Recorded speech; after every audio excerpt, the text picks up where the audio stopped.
بسم اللہ الرحمن الرحیم۔ السلام علیکم ورحمۃ اللہ وبرکاتہ۔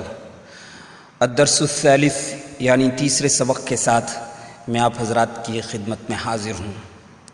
آج بھی مختصر سا سبق ہے، امید ہے کہ آپ نے پچھلے اسباق توجہ سے سنے بھی ہوں گے اور یاد بھی کیے ہوں گے، اور اگر آپ نے پچھلے دونوں سبق نہیں سنے ہیں تو میں آپ سے یہی کہوں گا کہ آپ پچھلے دونوں سبق سن لیں اچھی طرح سے، پہلا اور دوسرا سبق یاد بھی کر لیں۔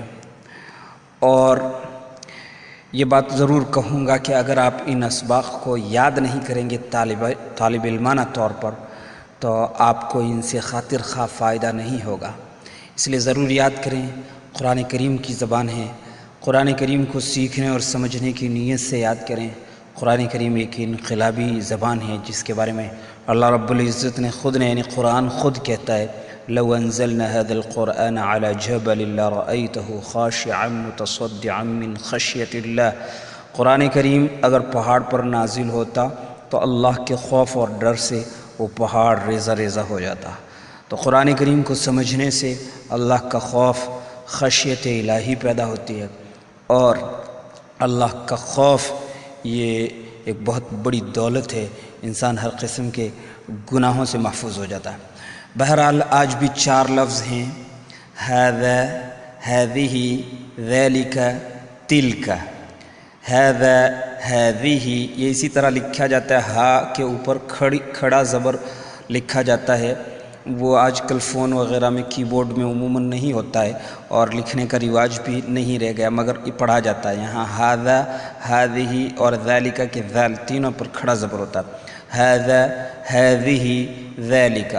ھذا یہ مذکر کے لیے اور نزدیک کے لیے بولا جاتا ہے، ھذہ یہ مؤنث اور نزدیک کے لیے، ذالک یہ مذکر اور دور بعید کے لیے، تلک یہ مؤنث اور دور کے لیے۔ یہ اشارہ کرنے کے لیے یہ لفظ آتے ہیں، عربی میں ان کو اسماء اشارہ کہتے ہیں، ان کے ذریعے سے اشارہ کیا جاتا ہے۔ ھذا یہ ہے جو چیز قریب ہو اس کی جانب اشارہ کرنے کے لیے ھذا۔ ھذا الکتاب یہ کتاب، ذالک الکتاب قرآن کریم میں سورہ بقرہ شروع ہوتے ہی یوں آتا ہے، ذالک الکتاب وہ کتاب۔ اسی طرح تلک یہ دور کے لیے ہے، تلک الرسل قرآن کریم میں تلک الرسل تیسرا پارہ اس طرح شروع ہوتا ہے، تلک الرسل۔ خیر، تو یہ 4 الفاظ آپ سمجھ لیں، پھر ان کے آگے ہم ایک ایک لفظ بڑھاتے چلے جائیں۔ یہ جو الفاظ میں نے لیے ہیں یہ سب تقریباً قرآن کریم کے الفاظ ہیں، ان الفاظ کو ہم یاد کریں اور ان کو ھذا، ھذہ، ذالک، تلک کے ساتھ مذکر مؤنث کی مناسبت سے لگاتے رہیں، اس سے جملہ پیدا ہو جائے گا، ایک جملہ بن جائے گا۔ مثلا ھذا رجل یہ آدمی ہے، ھذا رجل میں الفاظ کے معنی لکھے نہیں ہیں، میں زبانی طور سے بول دیتا ہوں اور آپ یاد کر لیں، اس میں زیادہ دماغ پر ذہن پر زور پڑتا ہے، اور جتنا ذہن پر زیادہ زور پڑے گا ہمارا ذہن ہمارا حافظہ اتنا ہی زیادہ کام کرے گا۔ تو اگر اردو میں لکھ دوں ان کے معانی تو اتنا کامیاب نہیں ہوگا جتنا بغیر لکھے ہوئے شوق رکھنے والوں کو اس سے زیادہ فائدہ ہوگا۔ ھذا رجل یہ آدمی ہے، ھذا ملک یہ فرشتہ ہے، ھذا نبی یہ نبی ہے، ھذا رسول یہ رسول ہے، ھذا قلم یہ قلم یعنی پین ہے، ھذا کتاب یہ کتاب ہے، ھذا مصحف یہ قرآن مجید ہے، مصحف قرآن مجید کو کہتے ہیں۔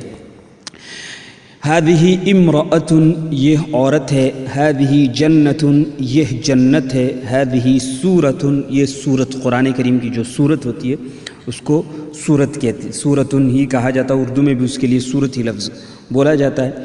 ھذہ سورۃ، ھذہ آیۃ یہ آیت ہے قرآن کریم کی آیت، یعنی آیتن کا یوں تو لفظی ترجمہ نشانی کا ہوا کرتا ہے، مگر ہم قرآن کریم کی آیات کو آیت اور آیات ہی کہتے ہیں، یہی زیادہ آسان ہے۔ ھذہ حدیقۃ یہ باغ ہے، باغ۔ ھذہ شجرۃ یہ درخت ہے، ھذہ زہرۃ یہ پھول ہے۔ پھر یہی لفظ ہو بہو یہی لفظ میں نے ذالک اور تلک کے ساتھ لگا دیے ہیں۔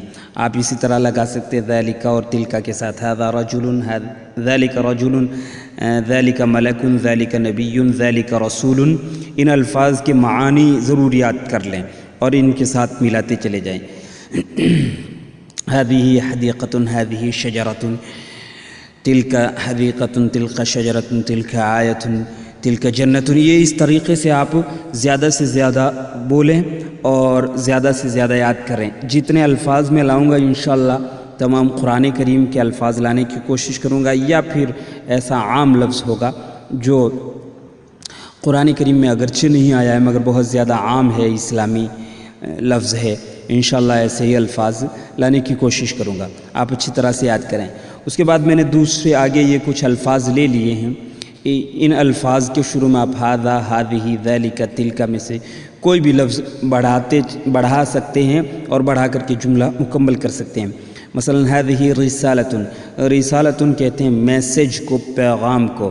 یہ پیغام ہے یا یہ میسج ہے، پیغام جو اللہ تعالیٰ اپنے رسول کو دے کر کے بھیجتا ہے اسی سے رسول بنتا. پچھلے سبق میں نے کہا کہ عربی زبان میں الفاظ کا خاندان یا سلسلہ نسب بہت چلتا ہے، تو یہ رسول اسی سے بنائے جس کے پاس ایک پیغام ہو، جس کو ایک پیغام دے کر کے بھیجا گیا ہو. رسالۃ پیغام، میسج کو کہتے ہیں. ھذہ حجرۃ، یہ کمرہ ہے. حجرۃ، ھذہ حجرۃ، یا تلک حجرۃ، وہ کمرہ ہے. ھذہ جماعۃ، یہ جماعت ہے. تلک جماعۃ، وہ جماعت ہے.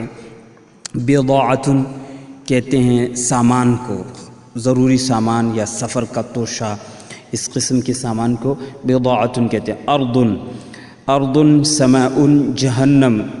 یہ تین لفظ ایسے ہیں کہ یہ مؤنث ہیں. مؤنث اور مذکر کی نشانی، عام نشانی یہ ہے کہ آخر میں گول تا لگی ہوئی ہو، جیسے کہ ان میں لگی ہوئی یہ رسالۃ، حجرۃ، جماعۃ، بضاعۃ میں، اور پیچھے امرأۃ میں، جنت میں، سورۃ میں، آیۃ میں، حدیقۃ میں، شجرۃ، زہرۃ وغیرہ میں لگی ہوئی تھی. تو یہ گولتا جس کے آخر میں لگی ہوئی ہو وہ مؤنث ہوتا ہے، اور جس کے آخر میں نہ لگی ہوئی ہو وہ مذکر ہوتا ہے. اور کبھی کبھار ایسا بھی ہوتا ہے، یعنی ایسے کچھ لفظ عربی زبان میں ہیں کہ ان میں گولتا نہیں لگی ہوتی پھر بھی وہ مؤنث ہوتے ہیں. انہی الفاظ میں سے یہ اردن ہے. اردن کے معنی زمین، یاد رکھیے. اردن، سماء، آسمان. اسی طرح شمس، سورج، شمس، سورج یہ بھی. اور جہنم، جہنم کو کہتے ہیں، دوزخ کو کہتے ہیں، یہ بھی مؤنث ہے. تو یوں کہیں گے ھذہ اردن، یہ زمین ہے، یا تلک اردن، وہ زمین ہے. ھذہ سماء، یہ آسمان ہے، یا تلک سماء، وہ آسمان ہے. ھذہ جہنم، یہ جہنم ہے، یا تلک جہنم، وہ جہنم ہے. ھذا غنی، یہ مالدار ہے. ذالک فقیر، وہ فقیر ہے. ھذا نجم، یہ ستارہ ہے، یا ذالک نجم، وہ ستارہ ہے. ھذا قمر، یہ چاند ہے. ذالک قمر، وہ چاند ہے. ھذہ شمس، یہ سورج ہے. تلک شمس، وہ سورج ہے. تو ان الفاظ کے معانی بھی یاد کریں اور ھذا، ھذہ اور ذالک، تلک کا یہ استعمال یاد کریں. ان کو پچھلے اسباق میں، جو پچھلے اسباق میں 2 سبقوں میں الفاظ گزرے ہیں، مثلا طبیب، معلم، طالب یا عالم، اس قسم کے اور بھی جو الفاظ ان کے ساتھ بھی لگا سکتے ہیں. ظاہر ہے یہ سمجھدار لوگوں کو بتانے کی ضرورت نہیں رہتی ہے. جو بھی ہم سیکھتے چلے جائیں ان کو زیادہ سے زیادہ ہم استعمال بھی کرتے رہیں، بولتے رہیں، سمجھتے رہیں. انشاءاللہ اس سے بڑا فائدہ ہوگا. السلام علیکم ورحمۃ اللہ وبرکاتہ. میں نصیر الدین القاسمی، خادم ادارہ مرکز المعارف دیوانی ڈھانی، پیپاڑ شہر، جودھپور، راجستھان.